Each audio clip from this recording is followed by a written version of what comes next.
காலை வணக்கம். வெள்ளிக்கிழமையிலிருந்து தொடர்ந்து ஒரு பெண் வழக்கறிஞரின் கூக்குரல் அந்த ஃபேஸ்புக்கில் லைவாக போயிட்டே இருக்கு.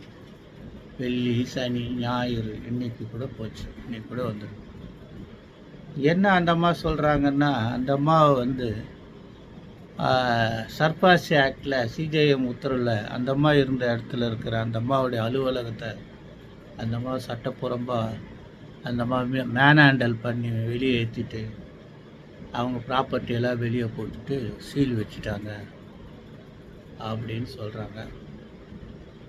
அதெல்லாம் ஒரு பெரிய விஷயம் என்னென்னா, அதை சேலஞ்சு பண்ணுறதுக்கு டிவிஷன் பெஞ்சில் நம்ம சர்பாசிக்கு போனோம், டிஆர்டிக்கு போகணுன்னு அவசியம் இல்லை. போட்டின்னு சேலஞ்சு பண்ணி ரிட் பெட்டிஷன் போடலாம். அந்த மாதிரி போட்டிருக்கிறத தான் சொன்னாங்க. எனக்கு என்ன வருத்தம்னா, இந்த 2 நாளாக அந்த அம்மா அந்த இன்னலில் இருக்காங்க. 2 குழந்தை, ஒரு குழந்தை உடம்பு சரியில்லாமல் இருக்குது, ஒரு குழந்தை இருக்குது, 2 பெண் குழந்தைகளோட இப்போது காரில் தான் இருக்காங்க. நிறைய விஷயங்கள் அந்த அம்மா சொல்கிறாங்க. அதெல்லாம் ஏற்புடையதாக இல்லை. அது சொல்லாமல் இருந்திருக்கலாம். அந்தளவுக்கு அந்த அம்மாவுக்கு ஆலோசனை சொல்கிறதுக்கு அங்கே இல்லை. அந்த அம்மாவுக்காக வந்த வக்கீல்கள்லாம் பணம் கேட்குறாங்கன்னு கூட அந்த அம்மா சொல்லுது. 1-2 பேர் பணம் கேட்காம கூட இருந்தாங்க. ஆனால் அவங்க கூட கிளம்பி போயிட்டாங்க. இதுக்கு என்ன செய்யறது?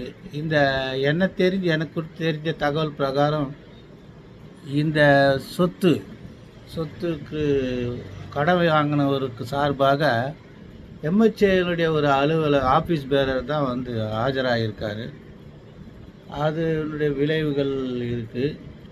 எம்ஹெச்ஏவோ இல்லை அந்த மாதிரி எம்ஹெச்ஏ மெம்பரா இல்லை டபிள்யூஎல்ஏ மெம்பரான்னு தெரியல. இருந்தாலும் கூட ஒரு பெண் வழக்கறிஞர் அடிப்படையில் டபிள்யூஎல்ஏ வழக்கறிஞர்கள் ஒரு டீம் ஃபார்ம் பண்ணி முதல்ல அந்த அம்மாவை அங்கேருந்து அந்த அம்மாவுக்கான குழந்தைகளுக்காக உடனடியாக வேறு ஒரு வசதி பண்ணி கொடுங்க.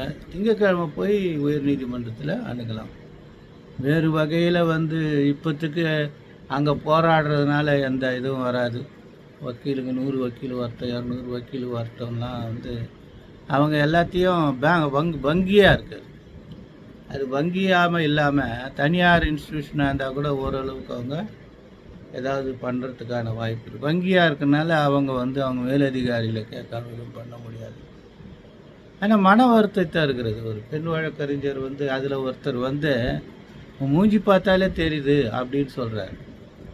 அந்த வார்த்தையை அவர் பயன்படுத்தியிருக்கணும். மூஞ்சி பார்த்தாலாம் தெரியறதுக்கெல்லாம் இந்த உலகத்தில் அந்த மாதிரி கருத்து, அது நைஜர் சொல்கிற வார்த்தையை விட கொடுமையான வார்த்தை. இதை விட கொடுமை என்னன்னா,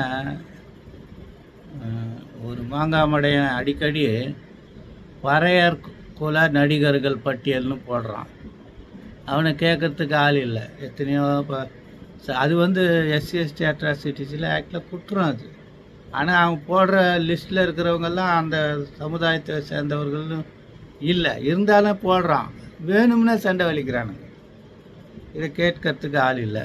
சரி, நீ என்ன பண்ண போகிற? நீ ஏன் எனக்கு உடம்பு சரியில்லை, எனக்கு வெள்ளிக்கிழமையிலேருந்து உடம்பு சரியில்லை, சனிக்கிழமை கோயிலுக்கு போகல, மாத்திரை போட்டிருக்கேன், நான் கிளைமேட்டு மழை பெய்யுது, செல்ஃபோனை மாற்றி போடுறேன், நம்பர் மெசேஜ் வேறு யாருக்கும் அனுப்பிச்சிட்றேன், அதனால் இயங்க முடியாத நிலையில் இருக்கிறேன். இல்லைன்னா அட்லீஸ்ட்டு போய் அது திருமங்கலம் இருக்குது, என்னால் அவ்வளோ தூரம்லாம் பயணம் பண்ண முடியாது.